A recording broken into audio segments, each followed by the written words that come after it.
हे बघा, ह्या अशा खुट्या काढल्या. काल मी 4 तास तरी खुट्या काढल्या आणि नंतर मला सांगितलं की जंगली राहिल्या. हे बघा, अशा जंगली झाडाच्या खाली आलेल्या. एकच वेळेस सांगितल्या असत्या तर हे जंगली आणि हे मी काढल्या नसत्या का.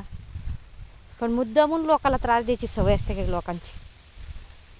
नवऱ्याने माझ्या मुद्दामून एकच काम सांगितलं जेणेकरून की डबल मला हे बघा ह्या असं काढल्या मी फुट्या आणि जंगली काढायचं सांगितलंच नाही. मग आता डबल सकाळी म्हणे ह्या अशा जंगली बघा.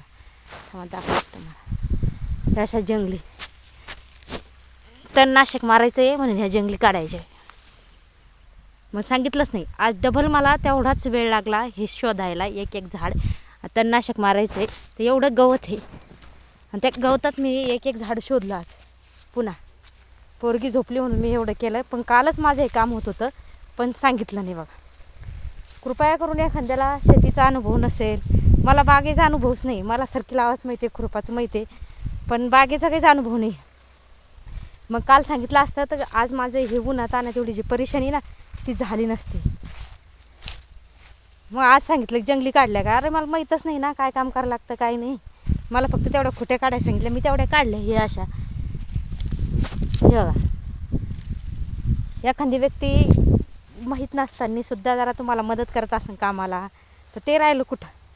हे व्यवस्थित सांगायचं नाही काही नाही आणि तू हे काम केलं नाही ते काम केलं नाही व्यवस्थित असं म्हणण्यात काय अर्थ आहे का सांगा. बघा हे असं शेतीचा अनुभव नाही, म्हणजे शेतीचा अनुभव आहे पण बागेचा अनुभव नाही ना. त्यामुळे हे बघा आता हे तणनाशक मारायचं, त्यामुळे हे जंगली काढणं गरजेचंच. एखादी व्यक्ती तुम्हाला मदत करत असेल तर पुरेपूर त्या शेतीची त्याला माहिती द्या. व्यवस्थित सांगा काय काम करायचं आहे काय नाही. अर्धवट माहिती सांगून कोणालाही काम येत नाही आणि सगळ्याला सगळ्याच शेतीचा अनुभव असतो असंही नसतं ना.